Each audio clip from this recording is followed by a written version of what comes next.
शेतकऱ्यांनी पिकवलेल्या कांद्याचे दर स्थिर राहावेत यासाठी केंद्र सरकारनं नाफेड आणि एनसीसीएफच्या माध्यमातून कांदा खरेदीचा निर्णय घेतला खरा, मात्र यात सुद्धा गैरव्यवहार होत असल्यानं राज्य सरकारनं यावर नियंत्रण ठेवण्याचा निर्णय घेतल्यानंतर आता या नाफेड आणि एनसीसीएफच्या कांदा खरेदीमध्ये मोठ्या प्रमाणावर भ्रष्टाचार झाल्याचं सुद्धा उघड झालंय।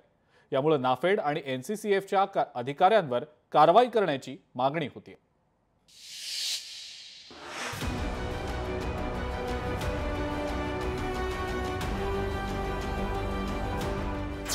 नाफेड आणि एनसीसीएफच्या कांदा खरेदीत भ्रष्टाचार, कांदा खरेदीवर शेतकऱ्यांचा आक्षेप, नाफेड एनसीसीएफच्या अधिकाऱ्यांवर भ्रष्टाचाराचे आरोप, सरकार दखल घेऊन कारवाई कधी करणार?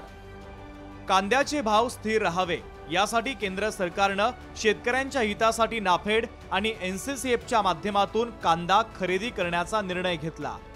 यासाठी सरकारनं आपल्या तिजोरीतून हजारो कोटी रुपये यासाठी खर्चही केले। मात्र नाफेड आणि एनसीसीएफ मधील काही अधिकाऱ्यांनी संगनमत करून या कांदा खरेदीत भ्रष्टाचार केल्याचा आता उघड झालाय। नाफेड आणि एनसीसीएफच्या कांदा खरेदीवर यापूर्वीच शेतकऱ्यांनी आक्षेप घेत भ्रष्टाचाराचे आरोप केले होते। या सगळ्या पार्श्वभूमीवर राज्य सरकारनं या खरेदीवर नियंत्रण मिळवण्यासाठी शासन आदेश काढत राज्य सरकारच्या अधिकाऱ्यांमार्फत या कांदा खरेदीवर वॉच ठेवला। या कांदा खरेदीत मोठ्या प्रमाणात गैरव्यवहार झाल्याचं आता समोर आलंय। या संदर्भातला अहवाल आता राज्य सरकारला पाठवण्यात आलाय।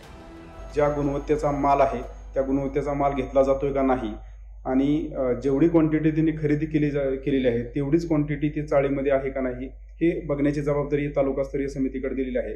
तालुकास्तरीय समिती दर सोमवारी जिल्हा उपनिबंधक कार्यालयाकडे अहवाल पाठवत आहे आणि तो अहवाल आम्ही राज्य शासन जिल्हाधिकारी महोदय यांच्याकडे आम्ही पाठवत आहोत। अहवाल गेल्या लोकसभा निवडणुकीत कांद्याच्या प्रश्नावरून नाशिक जिल्ह्यात सत्ताधारी भाजपला आपले दोन्ही खासदार गमवावे लागले होते। नाफेड आणि एनसीसीएफच्या अधिकाऱ्यांनी त्यावेळी भ्रष्टाचार न करता ही कांदा खरेदी केली असती तर शेतकऱ्यांचा रोष कमी राहिला असता। त्यामुळे अशा अधिकाऱ्यांवर कठोर कारवाई करण्याची मागणी कांद्याच्या प्रश्नावरून पराभूत झालेल्या खासदार भारती पवार यांनी केली आहे। तर कांदा उत्पादक शेतकऱ्यांच्या संघटनेनं नाफेड आणि एनसीसीएफच्या अधिकाऱ्यांवर फौजदारी गुन्हे दाखल करून त्यांची ईडी आणि सीबीआयच्या मार्फत चौकशी करावी अशी मागणी केली आहे। सरकार याच्याकडे गांभीर्याने बघत आहे। चुकीच्या पद्धतीने ही नाफेडची खरेदी एनसीसीएफची खरेदी कोणीही करू नका आणि जे शेतकऱ्यांना गरजेचं आहे, जे चांगल्या भाव सरकारने ठरवून दिले असतील त्या पद्धतीने ते शेतकऱ्यांपर्यंत ऑनलाईन पेमेंट आहे ते देखील तपासलं गेलं पाहिजे।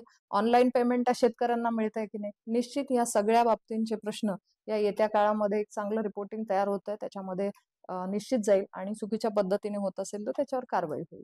सातत्याने कांद्याच्या या बफर स्टॉकच्या खरेदीच्या या गैरप्रकाराविरोधात, या बोगसगिरीविरोधात, या भ्रष्टाचाराविरोधात महाराष्ट्र राज्य कांदा उत्पादक संघटनेच्या नेतृत्वाखाली माध्यमातून आम्ही आवाज उठवला होता।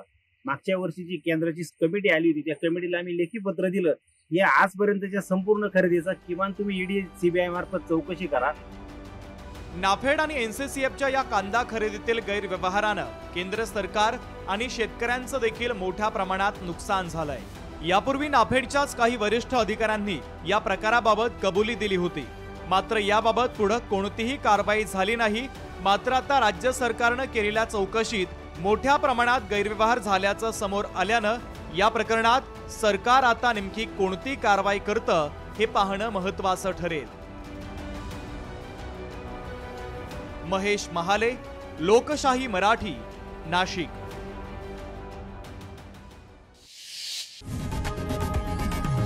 लोकशाही मराठी ऐका, पहा, जागरूक रहा।